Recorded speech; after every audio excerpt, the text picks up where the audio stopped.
Good morning. Good morning. Welcome to our first official live here in our group, Whole Food Muscle. We're super excited to have you. Those of you here in this group are the first 100 in the group. We just hit 100 overnight, so we're really excited about that. Yeah, I mean, within a couple of days. It's fantastic. It's wonderful. It means that there's at least 100 people in the world who are interested in their health and who want to be in a group that's actually run by somebody that knows what they're doing. I know there's a lot of groups out there that aren't really run by someone. Right, and people that are also interested in their health. So we're interested in our health, you're interested in your health, and together we're going to do that. So we're super excited about it. So the topic today is 3 things that most people ingest often on a daily basis, and interestingly, often 2 at a time, that are killing them, that are not healthy, not health food, but it's something in our culture that we just, here in the American culture, and I think in the Western culture in general, we just ingest them without even thinking about them. The first one is sugar. Does not surprise you at all, I'm sure. Russ is lucky. He does not have a sweet tooth. He has no issues with sugar at all. I unfortunately do have a sweet tooth, and I definitely find that I can get into a habit where I start making cookies. Now, the cookies I make are oil-free and they're plant-based and they're healthy as far as cookies go, but they have maple syrup in them, which your body treats exactly like sugar. And I can find that I get in this habit where I make cookies or I make banana bread, and I will start to gain weight. Like my weight will change because I'm eating sugar. So definitely, I feel your pain. Hey Teresa, good morning. Good morning, Teresa. I struggle with that. And so what do you do about that? What are your options with sugar? Well, for me, I have to be really careful about not getting the habit of making cookies. And I found some cookies recipes, and if you're a member of the Whole Food Muscle Club, the recipes are available on there, the ones that I use. Super easy, fun to make, yummy, although my sister thinks they taste like protein bars. Ignore that. I disagree with her. Ignore that. Everybody that I've ever given them to thinks they're outrageously delicious. So. But I have to not make them on a regular basis because it's so easy for me to get into habit of just having cookies in the house. And guess what? If they're in the house, I eat them. Another place where I get sugar that I have to be cognizant of is lemonade. Like I'm like, it's lemons, it's okay. and especially because I have a mint plant and I have a basil plant and I like mint lemonade, I like basil lemonade. It's super easy for me to get into a habit of just having lemonade in the house and drinking that instead of water. And that is sugar. And I'll find myself, some lemonade would be really good. It's because I'm looking for the sugar. Right, and we haven't even begin to talk about these are things that we're aware of. We're adding sugar to. Yeah, that we do. You're buying anything that's prepackaged.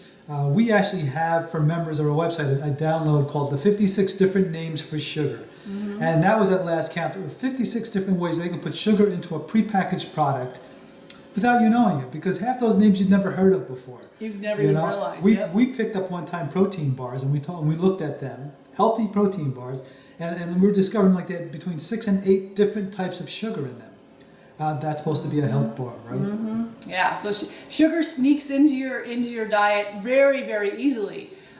In your morning coffee or in your creamer that you use. If it's a non-dairy creamer, you're trying to be good. You're trying to avoid the dairy. You choose a non-dairy creamer. It's got sugar in it, whether it's cane sugar or high fructose corn syrup. And we've talked before about high fructose corn syrup is actually worse for your body because your body processes it differently than it does regular sugar.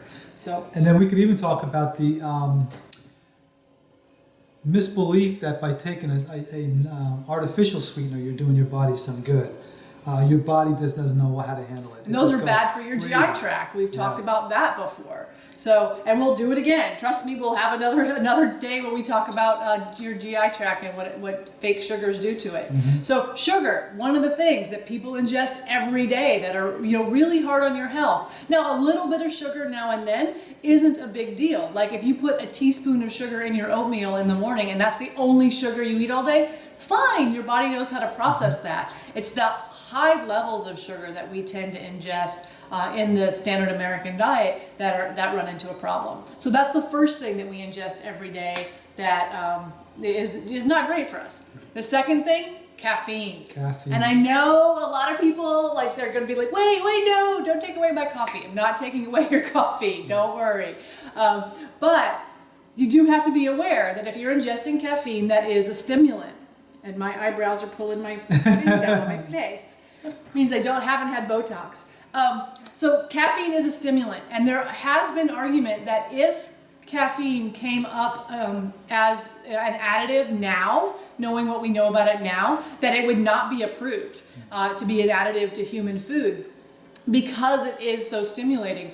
I kind of have a funny story to share about that. When I was in California, not this past weekend, but the weekend before, for my grandmother's 90th birthday, and the hotel that I was staying had some coffee. And I don't drink a lot of coffee, and when I do, I usually drink decaf. But, you know, I'm the jet lag and whatever, I thought, you know, I'll have a little bit of coffee. So I got it, and they only had what they call light roast and dark roast. No decaf, which is bizarre. No decaf. So I decided, okay, well, I'll have some of the light roast, it'll be fine. It tasted like jet fuel, first of all. So I only ended up drinking probably 4 to 6 ounces, and then I dumped the rest of it out because I was like, this is nasty. Why am I drinking this? Which is one of those things you have to ask yourself when you're eating or drinking something, when you realize, wait, I'm not enjoying this. Why am I doing this? So I caught that and I dumped it.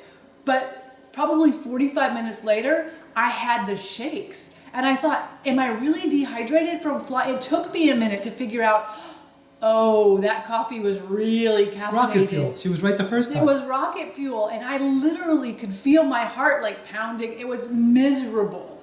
And so unfortunately, most people are so addicted to caffeine that their body is used to it, and that means that you have to get more to get the result you want. It's all the traditional like same thing addiction. with alcohol. It's the same thing with any type of drug. Yep. You know, the more you do, the more you need.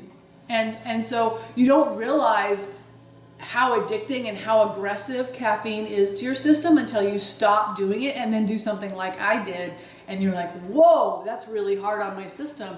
Mm-hmm. And the interesting thing is people think that it makes them awake, but that's not true. It doesn't actually keep you awake, it keeps you alert, which is a different thing. That's actually a stress on your body. It's the ability for your body to be vigilant. And that's what caffeine does to you. And so yes, it keeps you from sleeping, but it's because it's keeping you alert, which is a different thing.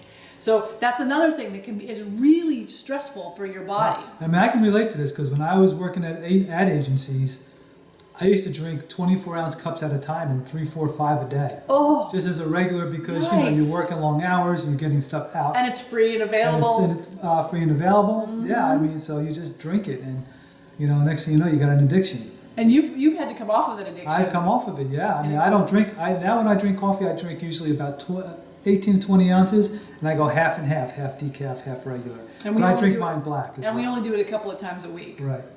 When you came off of caffeine, you had some really bad headaches. Yeah, you get headaches, you get the shakes a little bit. I mean, anybody's ever tried to do it, you know, you understand. The detox is not fun. It's not. And coming off any drug, the detox is not fun. Yeah. And with caffeine, typically people add sugar. So two substances at once. You get your caffeine and your sugar, which are both stimulants.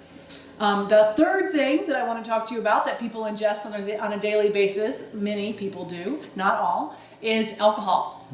And it's interesting to me how many memes have normalized the drinking of alcohol. You know, you see them all the time. Is it too late for coffee or too early for alcohol? And those are funny, and they're funny because they're true. People do often switch directly from drinking coffee to drinking alcohol. Mm-hmm. And alcohol is a depressant, and it's toxic. It's a carcinogen. It's really, really hard on your system. And I totally get that it's a social thing with our culture. Yeah. That, you know, you go out, you have a drink, you have some wine. When you listen to fictional books, the characters are drinking coffee in the morning and wine every night. Like, they do it, and if they're stressed, they drink hard liquor. It's so normalized that we see it all the time. And so you have to ask yourself, you know, how are you using it? And I know for me, it's a little sad for me to give it up because I like the social context. I'm not a huge fan of alcohol, like drinking it. I don't like the feeling of being tipsy or even buzzy, but it's a social thing. And so I've struggled. How do I replace that? And what I've found is when you try to replace it, you end up with drinks that are loaded with sugar. Yeah, or caffeine or whatever. But I mean, and there are people that like the feeling of having a couple of drinks. I mean, that kind of euphoria you get from drinking alcohol. like doing any type of recreational drug. It's that little euphoria that you get, and we get that. And listen, I have a couple of drinks a week. I do. I mean, Robin usually chooses not to. I usually choose, and now because I haven't in so long, when I do, even like 2 glasses of wine will give me a headache the next day, and I'm like, okay. And that's all. So I'm a wine, or I'll drink beer, and like 2 beers. Like I'm always a 2-drink person, so 2 beers, I'm done. 2 glasses of wine, I'm done. And that's not the bigger the glass, it counts as 1 glass of wine. I'm talking about a regular serving of wine. Yeah. But yeah, and I like the recreational part of it, and I like a little bit of the euphoria I get from it as well. And so that for me is what I want to do.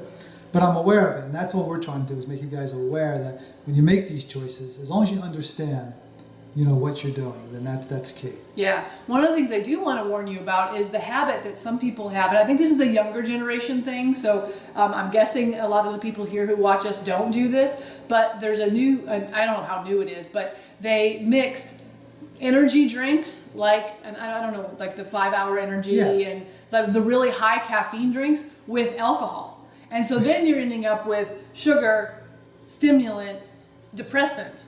Heart attack. Yeah, that's not a good plan. Don't do that. Right. Don't mix those things together. But for those 3 things are definitely things, if they're in your daily habit, something to consider. Maybe wonder if you want to try and tweak that. And I also noticed in the gym on the screens that they had in there, there's this big push about alcohol poisoning. And I know why they're pushing it right now, because a lot of kids are going to their first year, second year of college, where that becomes a problem. So those of you that have kids in that age, or grandchildren that age, whatever the case may be, gently bring the knowledge to them. And unfortunately, kids often feel like, it'll never happen to me, but it's definitely, there's risk there. And definitely. you hear it every single year. You hear the kids dying, and it shouldn't happen. So. Yep. So 3 things to consider: your sugar intake, your caffeine intake, and your alcohol intake. 3 things that people typically do every day, and maybe not as wise. And the only other thing I'll add is we did see a study that talked about up to 23 ounces of coffee a day theoretically is okay for you. And that's coffee that is black coffee. Black coffee, right? Not when you start adding the creamers and the sugars and everything else, or the lattes or whatever. Just straight, up to 23 ounces a day. Yeah. Seems not to But happen. they're studying the coffee, not the caffeine. They're not studying the caffeine, right? And there is a book out called Caffeine Blues that talks about how any amount of caffeine is horrible for you.